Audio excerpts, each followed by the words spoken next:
ಅನಂತ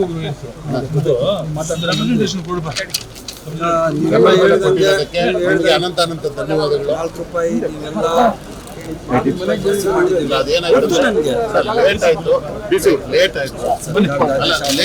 late ಆಗಿರೋದಕ್ಕೆ 20 ದಿನದಿಂದ ಕಡಿಮೆ ರೇಟಲ್ಲಿ ಕಾಯಿ ಹಾಕಿದ್ದಾರೆ. ಅವ್ರಿಗೂ ಕೊಡ್ತಾ ಇದ್ದಾರೆ. ಯಾವ ತರ ಪರಿಹಾರ ಮಾಡೋದು ಡಿಸೆಂಬರ್ ಮತ್ತೆ ಇನ್ನೊಂದು ಏನಂದ್ರೆ ರೈತರಿಗೆ ಯಾವ ತೊಂದರೆ ಆಗಬಾರ್ದು. ಸಿದ್ದರಾಮಯ್ಯನವರ ಆದೇಶ ಕಾಂಗ್ರೆಸ್ ಸ್ವಲ್ಪ ಅಗಲ ನಿಂತ್ಕೊಡ್ರಿ ಅಣ್ಣ, ಬನ್ನಿ ಕೊಡು, ಅಗಲ ನಿಂತ್ಕೊಡ್ರಿ.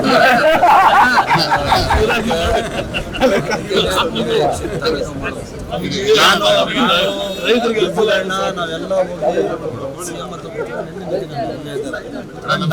ಕೊಡ್ತಿದ್ದು ಇದನ್ನು ಏನ್ ಬೇಕೋ ನಾವು ದಯವಿಟ್ಟು ಯಾಕಂದ್ರೆ ಜಾಸ್ತಿ ಕಾಯಿ ಆಗಿದೆ ಅಣ್ಣ. ಒಂದೇ ಒಂದು ನಿಮಿಷ ಹೇಳ್ಬೇಕು.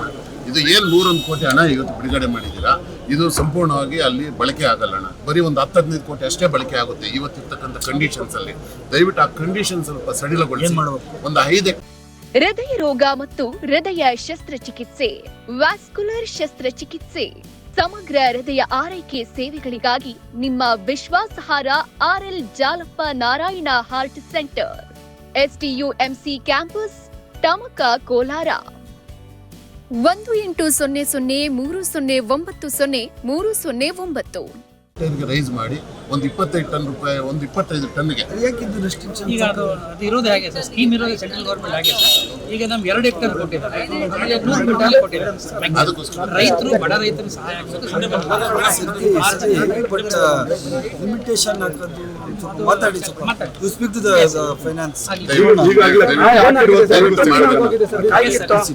ಅವರು ನೋಡ್ರಿ, ನಿಮ್ಮ DC ಅವರಲ್ಲ ತುಂಬಾ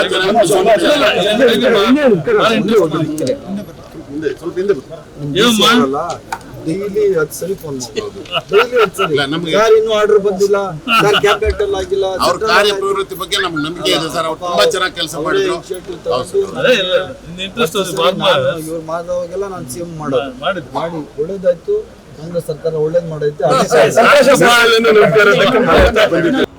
ನಿರಂತರವಾಗಿ 25 ದಿನಗಳಿಂದ ಮಾವು ಬೆಳೆಗೆ ಬೆಂಬಲ ಬೆಲೆಗೋಸ್ಕರ ಹೋರಾಟಗಳನ್ನು ಮಾಡಿ ಸರ್ಕಾರ, ರಾಜ್ಯ ಮತ್ತು ಕೇಂದ್ರ ಸರ್ಕಾರಗಳ 50-50 ಅನುಪಾತದಲ್ಲಿ ಏನು ಇವತ್ತು ₹4 ಬೆಂಬಲ ಬೆಲೆಯನ್ನು ಏನು ಘೋಷಣೆ ಮಾಡಿದ್ರು, ಅದರ ಬಗ್ಗೆ, ಅದರಲ್ಲಿರ್ತಕ್ಕಂಥ ಲೋಪದೋಷಗಳ ಬಗ್ಗೆ ಸಚಿವರ ಗಮನವನ್ನು ಸೆಳೆದು ಅವರಿಗೆ ಒಂದು ಮನವಿ ಪತ್ರ ಕೊಡುವ ಅಂಗವಾಗಿ ನಾವು ಇವತ್ತು KDP ಮೀಟಿಂಗ್ ಇದೆ ಅಂತ ಹೇಳಿ ತಿಳ್ಕೊಂಡು ಇಲ್ಲಿ ಬಂದಿವಿ. ಎಲ್ಲ ರೈತ ಮುಖಂಡರು ಬಂದ್ವಿ. ಸೊ ಈ ಒಂದು ಸಂದರ್ಭದಲ್ಲಿ ಅವರಿಗೆ ಮನವರಿಕೆ ಮಾಡಿದ್ದೀವಿ. ಏನು ಸರ್ಕಾರದಿಂದ ಇವತ್ತು 101 ಕೋಟಿ ರೂಗಳ ಏನು ಅನುದಾನ ಇವತ್ತು ಮಾವಿನ ಬೆಂಬಲ ಬೆಲೆಗೋಸ್ಕರ ನಿಗದಿ ಇಟ್ಟಿದ್ದಾರೆ, ಅದು ಸದ್ಬಳಕೆ ಆಗೋದಿಲ್ಲ. ಯಾಕಂದರೆ ಈಗ ಕೆಲವೊಂದು ನಿಯಮಾವಳಿಗಳು, ಕಂಡೀಷನ್ಸನ್ನೆಲ್ಲ ಹಾಕಿ ಬೆಂಬಲ ಬೆಲೆಯನ್ನು ಕೊಟ್ಟಿದ್ದಾರೆ. ಅದು ₹4,000 1 ಟನ್ನಂತೆ 10 ಟನ್ನುಗಳಿಗೆ ಮಾತ್ರ ಒಬ್ಬ ರೈತನಿಗೆ ಸಿಗಬೇಕು, 10 ಟನ್ನುಗಳವರೆಗೂ ಸಿಗಬೇಕು, ಮತ್ತು 5 ಎಕರೆಯಲ್ಲಿ ಬೆಳೆದಂಥ 10 ಟನ್ನಿಗೆ. ಸೊ ಆದ್ದರಿಂದ ಇದು ಸರಿ ಇಲ್ಲ. ಆ ನಿಬಂಧನೆಗಳನ್ನು ದಯವಿಟ್ಟು ಕಂಡೀಷನ್ಸನ್ನೆಲ್ಲ ಅದಕ್ಕೆ ತೆಗಿಬೇಕು. ನಮ್ಮಲ್ಲಿ ಇರ್ತಕ್ಕಂಥದ್ದು ಈಗ ಆಲ್ರೆಡಿ 70% ಮಾವಿನಕಾಯಿಯನ್ನು ಕಿತ್ತಾಕಿದ್ದೀವಿ. ಇರ್ತಕ್ಕಂಥ 20-30% ಬರೀ 10ರಿಂದ 15 ಕೋಟಿ ಅಷ್ಟೇ ಖರ್ಚಾಗುತ್ತೆ.